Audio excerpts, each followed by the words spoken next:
அதிமுகவில் இருந்து விலகி திமுகவில் இணைந்த அன்வர் ராஜா பாஜகவின் பிடியில் அதிமுக சிக்கி இருப்பதாகவும் அதிமுக தற்போது தனது கொள்கையில் இருந்து தடம் புரண்டு விட்டதாகவும் குற்றம் சாட்டியிருக்கிறார். முதல்வர் மு.க.ஸ்டாலின் முன்னிலையில் திமுகவில் இணைந்த அதிமுக அமைப்பு செயலாளர் அன்வர் ராஜா செய்தியாளர்களை சந்தித்தார். அப்போது பேசிய அவர், அதிமுக பாஜக கூட்டணியால் ஏற்படவிருக்கும் விளைவுகள் குறித்து தாம் கூறிய கருத்துக்களை எடப்பாடி பழனிசாமி கேட்கவில்லை என்றும், என்டிஏ கூட்டணி ஆட்சி அமைக்கும் என அமித்ஷா கூறும்போதெல்லாம் பதிலளிக்காத எடப்பாடி பழனிசாமி தற்போது ஆட்சியில் பங்கு கொடுக்க தாங்கள் ஏமாளிகள் அல்ல என நேற்றுதான் வாய் திறந்திருக்கிறார் என்றும் கூறினார். தமிழ்நாட்டில் பாஜகவை மக்கள் ஏற்றுக்கொள்ள மாட்டார்கள் என்றும், முதலமைச்சர் ஸ்டாலினுக்கு நிகரான தலைவர் அதிமுகவில் இல்லை என்றும் அன்வர் ராஜா தெரிவித்தார்.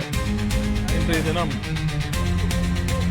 நம்முடைய ஒப்பாரும் மிக்க தலைவர், தமிழ் இனத்தினுடைய தலைவர், மானமுள்ள சமுதாயமாக இந்த தமிழ் சமுதாயத்தை மாற்ற வேண்டும் என்பதில் உறுதியுடன் வாழ்ந்து கொண்டிருக்கின்ற தலைவர், நம்முடைய தமிழகத்தினுடைய முதல்வர் மாண்புமிகு தளபதி அவர்கள் முன்னிலையில் திராவிட முன்னேற்ற கழகத்தில் என்னை இணைத்துக் கொண்டேன். இதற்கு பல காரணங்கள் பத்திரிகையாளர்கள் தங்களுடைய இஷ்டப்படி சொல்கிறார்கள். அது காரணம் அல்ல.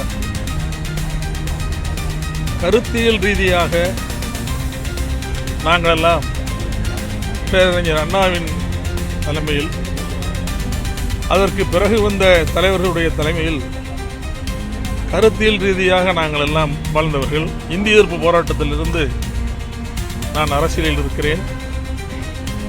எனவே அதற்கு புறம்பாக இப்போது அதிமுக இருக்கிறது. அது தன்னுடைய கொள்கையிலிருந்து தடம் புரண்டு இப்போது பிஜேபியின் கையில் சிக்கி இருக்கிறது. கூட்டணி எல்லாம் நமக்கு கிடையாது. அமித்ஷா தெளிவாக சொல்லிவிட்டார், என்டிஏ கூட்டணி ஆட்சிதான், அதில் பிஜேபியும் இடம்பெறும் என்று அவர் சொல்லிவிட்டார்.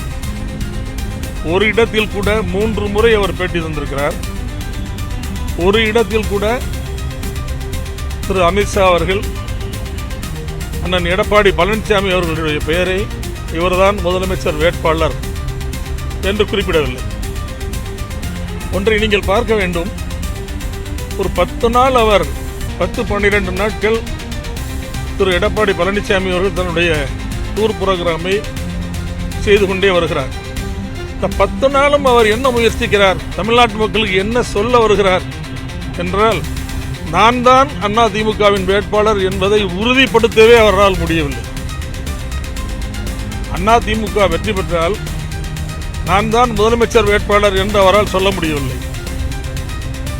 அந்த அளவுக்கு தான் அவருடைய நிலைமை இருக்கு. அதையே அவர் இன்னும் உறுதிப்படுத்த முடியவில்லை. பாகிஸ்தானுக்கும் இந்தியாவுக்கும் இருக்கிற போரை நான் தான் நிறுத்தினேன் என்று ஒரு 20 முறையாவது சொல்லியிருப்பார் ட்ரம்ப். யாராவது கேட்டார்களா? யாரும் கேட்கவில்லை. அதை யாரும் கருதவில்லை. அதே போல் நம்முடைய எடப்பாடி பழனிசாமி அவர்கள் நான் தான் முதலமைச்சர் என்று சொல்லிக் கொண்டே இருக்கிறார். இந்த கூட்டணியை பற்றி நாங்கள் ஏற்கனவே சொல்லியிருக்கிறோம். இது அதிமுகவில் சேர்ந்தால் அதிமுகவை சீரழிப்பதற்குத்தான் பிஜேபி அதிமுகவோடு சேர்கிறது. இதற்கு ஏராளமான முன்னுதாரணங்கள் இருக்கின்றன. மம்தா பானர்ஜியை விட ஒரு போல்டான லீடர் இந்த இந்திய துணைக்கண்டத்திலே இல்லை. மம்தா பானர்ஜி கட்சியை இவர்கள் உடைத்து சிதைத்து, அங்கு 2ஆம் கட்ட தலைவராக இருந்த சுவேந்து அதிகாரியை அதிலிருந்து பிரித்து மம்தா பானர்ஜிக்கு எதிராகவே நிற்க வைத்து மம்தா பானர்ஜியை தோற்கடித்து கடந்த தேர்தலில், அதற்கு பிறகு மம்தா பானர்ஜியுடைய கட்சி வெற்றி பெற்ற காரணத்தால் அவர் முதலமைச்சராக வந்தார். அவர் இடைத்தேர்தலில் போட்டியிட்டு வெற்றி பெற்றார். அதே போல்தான் நம்முடைய தேவகவுடா அவர்களுடைய மகன் குமாரசாமி பிஜேபியோடு கூட்டணி. அவர் என்னானது? குமாரசாமி இப்போது எங்கிருக்கிறார்?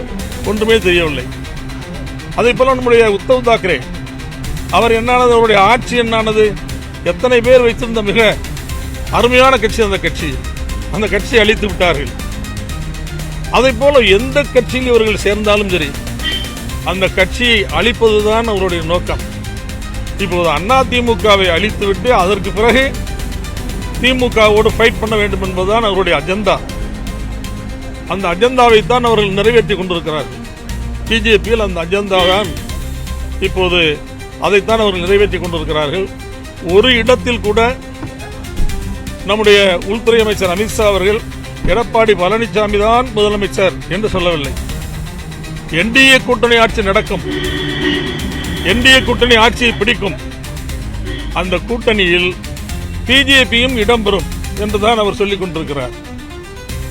ஆனால் இதை நேற்றைய தினம் கேட்டபோது நம்முடைய எடப்பாடி பழனிசாமி சொல்கிறார், ஆட்சியில் பங்கு கொடுப்பதற்கு நாங்கள் ஏமாளி அல்ல என்று நேற்று தான் சொல்கிறார். ஆட்சியில் பங்கு கொடுப்பதற்கு நாங்கள் ஒன்றும் ஏமாளி அல்ல என்று நேற்று தான் சொல்லியிருக்கிறார். இது என்ன தாக்கத்தை ஏற்படுத்துமோ என்று தெரியவில்லை. பிஜேபியை பொறுத்தவரை தமிழ்நாட்டிலே அது ஒரு நெகட்டிவ் ஃபோர்ஸ். அதை கண்டிப்பாக மக்கள் ஏற்றுக்கொள்ள மாட்டார்கள்.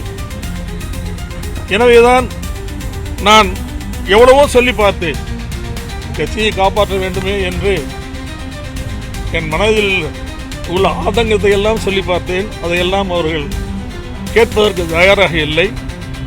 எனவேதான் வேறு வழி இல்லாமல் அங்கிருந்து அடுத்த என்னுடைய சாய்ஸ், அடுத்த ஆப்ஷன் எனக்கு இருக்கின்ற ஒரே ஆப்ஷன் திராவிட முன்னேற்ற கழகம் தான். நம்முடைய அன்பிற்குரிய அண்ணன் அவர்கள் தான் அதில் அடுத்த சாய்ஸாக இருக்கிறார்கள். எனவேதான் நான் நம்முடைய தளபதி அவர்கள் தலைமையில் இங்கு வந்து இணைந்திருக்கிறேன். நிச்சயமாக தளபதி அவர்கள் தான் மீண்டும் முதலமைச்சராக வருவார், அது எந்த சந்தேகமும் இல்லை. இதை எப்படி நான் சொல்கிறேன் என்றால், தமிழ்நாட்டு மக்கள் எப்படி வாக்களிக்கிறார்கள் என்றால், ஒரு தலைவர் மீது நம்பிக்கை வைத்துத்தான் அந்த கட்சிக்கு வாக்களிக்கிறார்கள். 1967ஆம் ஆண்டு பேரறிஞர் அண்ணாவை சுற்றி இருந்த மிக முக்கியமான தலைவர்களை நீங்கள் பார்ப்பீர்களேயானால், ராஜாஜி இருந்தார், மாபோசி இருந்தார், நம்முடைய காகிதம் இல்லத்து இருந்தார், நம்முடைய மிகப்பெரிய தலைவர்கள் சீபா ஆதித்தனார் இருந்தார், லெப்ட் ரைட்டு எல்லாம் இருந்தது, கல்யாண சுந்தரம் இருந்தார், ராமமூர்த்தி, இவர்கள் எல்லாம் இருந்தார்கள். இவர்களுடைய அணி மிகப்பெரிய அருமையான அணி என்பதால் அந்த அணியை மக்கள் ஆதரித்தார்கள்.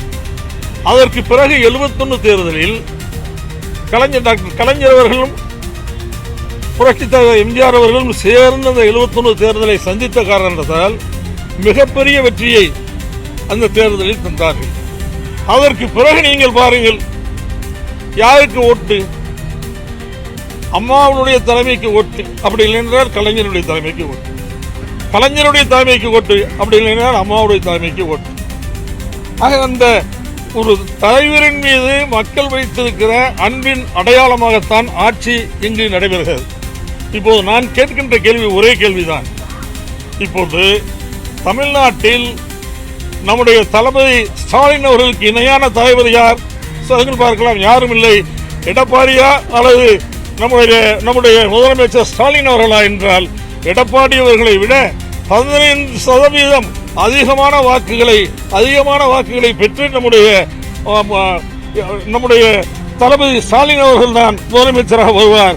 ஏனென்றால் மக்கள் அவர் மீது வைத்திருக்கிற நம்பிக்கை தான் இதற்கு காரணம். இவருக்கு இணையான தலைவர்கள் அதிமுகவில் இல்லை. அது இனிமேல் வருவார்களா என்பதும் சந்தேகம்தான்.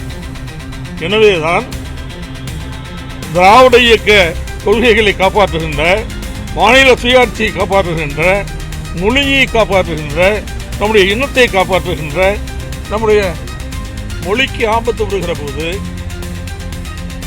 அல்லது நம்முடைய சமுதாயத்திற்கு ஆபத்து வருகிற போது அதை மத்திய அரசாங்கத்தோடு போராடி பாதுகாப்பதோடு மட்டுமல்ல, மத்திய அரசாங்கம் பாராமுகமாக இருந்தால் நீதிமன்றத்திற்கே சென்று தீர்ப்புகளை வாங்கி இந்தியாவுக்கே உதாரணமாக இருக்கின்ற மிகப்பெரிய தலைவர் நம்முடைய ஸ்டாலின் அவர்கள் தான். எனவே அது எல்லோருக்கும் தெரியும். எல்லா முதலமைச்சர்களுக்கும் கடிதம் எழுதி அவர்கள் எல்லாம் ஒன்று சேர்ந்து பிஜேபிக்கு எதிர்ப்பை கூர்மைப்படுத்திய தலைவரும் நம்முடைய அன்பிற்குரிய தலைவர் நம்முடைய மு.க. ஸ்டாலின் அவர்கள் தான். தளபதி ஸ்டாலின் அவர்கள் தான். தமிழ்நாட்டினுடைய முதலமைச்சர் அவர்கள் தான். இந்தியாவுக்கே உதாரணமாக திகழ்கிறார். எனவே இப்படிப்பட்ட ஒரு முதலமைச்சர் மீண்டும் வர வேண்டும் என்றுதான் மக்கள் விரும்புவார்கள். கண்டிப்பாக மிகப்பெரிய வெற்றியை தருவார்கள் என்பதை இந்த நேரத்தில் தெரிவித்துக் கொள்கிறேன். இந்த பயணத்தில் என்னை இணைத்துக் கொண்ட, கருத்தியல் ரீதியாக பயணிப்பதற்கு என்னை சேர்த்துக் கொள்ளுங்கள் என்று நான் கேட்டபோது என்னை அன்போடு வரவேற்று என்னை இணைத்துக் கொண்ட நம்முடைய மாண்புமிகு முதலமைச்சர் அவர்களுக்கு இந்த நேரத்தில் என்னுடைய நன்றியை, வணக்கத்தை அன்போடு தெரிவித்துக் கொள்கிறேன். எல்லாரும் மன வருத்தத்தோடு தான் இருக்கிறாங்க. ஏன்னா எப்படியாவது பிஜேபி அதிமுகவை அழித்து விடும், அது எல்லோருக்கும் தெரியும். இன்று வரை கூட்டணி என்று சொல்கிறார்களே தவிர, இந்த கூட்டணிக்கு தலைவர் யார்? கூட்டணிக்கு தலைமை தாங்குவது இவர் நம்முடைய எடப்பாடி என்று அமித்ஷா சொன்னாரே தவிர, முதலமைச்சர் வேட்பாளர் எடப்பாடி தான் என்று அமித்ஷா ஒரு இடத்தில் கூட சொல்லவில்லை. இதெல்லாம் அவருக்கு தெரியும். அதிமுகவை அழிக்க வேண்டும் என்பதுதான், இந்த தேர்தலில் வெற்றி பெற வேண்டும் என்பது அவருடைய நோக்கம் அல்ல. இல்ல நான் என்ன கேட்கிறேன்னா, அது நீங்க please ask this question to Edappadi sir. ஒரு கட்சியில கூட்டணி வைக்கிறது வேற சார். என் அம்மா இருக்கும்போதும் கூட்டணி வச்சாங்க, நாங்கள் ஏற்றுக்கிட்டோம். அப்போ வாஜ்பாய் இருந்தார், அத்வானி இருந்தார். ஆனால் இன்னைக்கு இல்லை காம்பினேஷன் அப்படி இல்லையே சார். இன்னைக்கு மோடிஜி இருக்கிறாரு, நம்ம இவர் அமித்ஷா இருக்கிறாரு. அவங்க கட்சி அழிக்கணும்னு நினைக்கலையே சார். அவங்க அதிமுகவுக்கு அஞ்சினார்கள். அதிமுக அப்போது கூட்டணி வைத்திருக்கிற போது அம்மாவுக்கு அஞ்சினார்கள். அவர்கள் டெல்லிக்கு சென்று அந்த அரசாங்கத்தை கலைத்து விட்டு தைரியமாக அவர் வந்தார்களா இல்லையா? அப்படி அதிமுக இப்போது இருக்கிறதா? இப்போது அப்படி இல்லையே. எனவே அதற்கும் இதற்கும் பொருந்தாது. அந்த கூட்டணி என்பது வேறு, இந்த கூட்டணி என்பது தேர்தலுக்கானது தான். அது எனக்கும் தெரியும். தேர்தலுக்காக தான் இந்த கூட்டணி வைத்திருக்கிறார்கள். ஆனால் அவர்களுடைய நோக்கம் அது இல்லை. இந்த தேர்தலில் வெற்றி பெற வேண்டும் என்பது அவருடைய நோக்கம் அல்ல. ஒரு 5 பேர் பிஜேபியில் வெற்றி பெற்று மந்திரி சபையில் சேர்ந்தாலும், அந்த மந்திரி சபை ஒருவேளை அமைத்து ஒருவேளை அவர் சேர்ந்தாலும் ஒரு 10 நாளில் கவிழ்த்து விட்டு பிஜேபி முதலமைச்சராக வந்து விடுவார். அவருக்கு அதனால் செய்ய முடியும். அவர் செய்தார்கள். அப்ப என்ன தேவேந்திர பட்னாவிஸ் என்ன ஆனார்? நீங்கள் ஏக்நாத் ஷிண்டே தான் முதலமைச்சர் என்று தானே பிரச்சாரம் பண்ணிக்கொண்டே போனார்கள். பிரச்சாரம் முடிந்தது, வாக்கு எண்ணிக்கை முடிந்தது. அதற்கு பிறகு என்ன செய்தார்கள்? நாங்கள் தான் அதிகமாக வந்தோம் என்று பட்னாவிஸை முதலமைச்சராக்கிவிட்டு ஷிண்டேயை கீழே தள்ளினார்களா இல்லையா? அப்போதுதான். இப்போது நான் உங்களுக்கு இன்னொரு செய்தியை சொல்ல விரும்புகிறேன். பிஜேபியினுடைய தலைவர் நம்முடைய நேனாம் நாகேந்திரன் அவர் என்ன சொல்கிறார்? இந்த தேர்தல் எங்களுக்கு முக்கியம் இல்லை, அடுத்த பார்லிமெண்ட் தேர்தல் தான் எங்களுக்கு முக்கியம் என்கிறார். பிரம்மாண்டமான கட்சியே 2 கட்சி தான், ஒன்று அதிமுக, இன்னொன்று திமுக. வேற என்ன பிரம்மாண்டமான கட்சி தமிழ்நாட்டில் இருக்கு? நீங்களே சொல்லுங்க.